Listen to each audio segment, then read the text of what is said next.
กองประชุมสรุป6เดือนต้นปี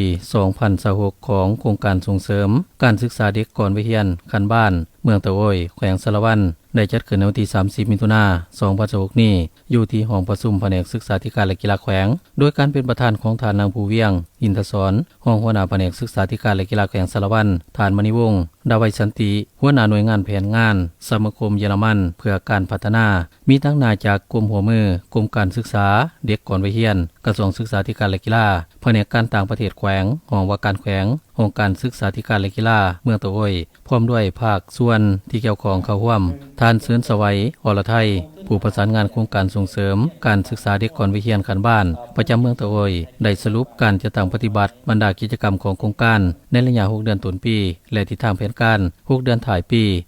2026ท่านรายงานให้ฮู้ว่าโครงการดังกล่าวแม่นโครงการระหว่างกระทรวงศึกษาธิการและกีฬาตั้งหน้าโดยแผนกศึกษาธิการและกีฬาแขวงสารวันและองค์การสมาคมเยอรมันลาวเพื่อการพัฒนาประจำสาธารณรัฐประชาธิปไตยประชาชนลาวซึ่งมีเป้าหมายกิจกรรมหลักของโครงการในการส่งเสริมกองทุนอาหารเที่ยงให้แก่โรงเรียนอนุบาลบ้านตะฮวกการปลูกจิตสำนึกให้แก่ชาวบ้านเป้าหมายเห็นได้ความสำคัญของการศึกษาเด็กก่อนวัยเรียนเพื่อสุขอยู่ให้ลูกหลานได้เข้าเรียนตามเกณฑ์อายุและสร้างความบาดสามารถให้ผู้อำนวยการครูสอนโรงเรียนอนุบาลในการคุ้มครองบริหารและสิทธิสอนหลักสูตรแบบใหม่โครงการดังกล่าวได้เลี้ยงใส่บ้านตะฮวกเป็นบ้านจัดตั้งปฏิบัติกิจกรรมหลักนอกจากนั้นยังมีบ้านปัจจุบันและบ้านเทศบาลเมืองตะโอยตื่มอีก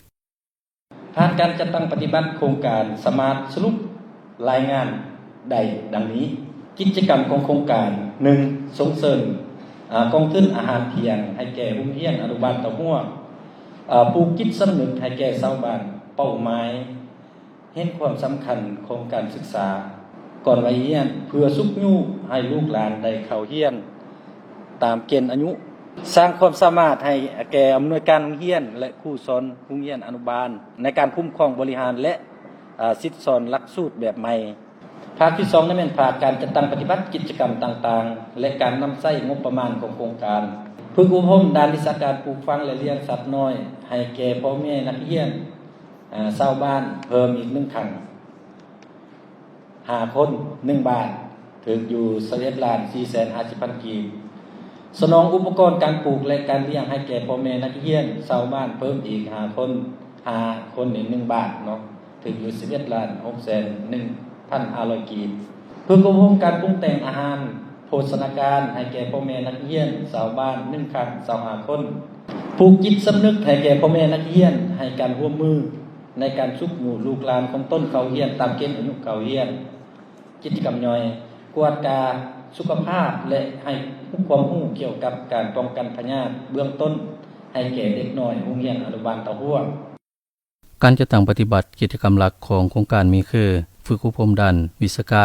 รปลูกฝังเลี้ยงสัตว์น้อยให้แก่พ่อแม่นักเรียนสนองทุนอาหารเที่ยงให้แก่โรงเรียนอนุบาลบ้านตะฮวกสนองอุปกรณ์การปลูกฝังเลี้ยงสัตว์ให้แก่พ่อแม่นักเรียนและชาวบ้านฝึกอบรมการคุ้มครองให้แก่คณะอาสาสมัครบ้านในการคุ้มครองบริหารกองทุนอาหารเที่ยงโรงเรียนอนุบาลบ้านตะฮวกกิจกรรมเฉลิมฉลองวันเด็กน้อยสากล1 มิถุนายนนอกนั้นยังมีกิจกรรมหลักของผู้อำนวยการและครูสอนโรงเรียนอนุบาลให้มีความสามารถในการคุ้มครองบริหารและสิทธิสอนหลักสูตรแบบใหม่ได้จะตั้งปฏิบัติบรรดากิจกรรมย่อยได้สำเร็จห้อยส่วนห้อยเป็นการประกอบส่วนให้บรรดาเป้าหมายในการพัฒนาแบบยืนยงรับประกันการศึกษาให้มีคุณภาพส่งเสริมกระโอกาสในการเรียนรู้ตลอดชีวิตสำหรับทุกคนเด็กในเกณฑ์อายุสามารถเข้าถึงด้านสุขอนามัยขั้นพื้นฐานคณะพัฒนาการศึกษาขั้นบ้านได้มีความรู้เกี่ยวกับการบริหารและการคุ้มครองกองทุนอาหารเที่ยง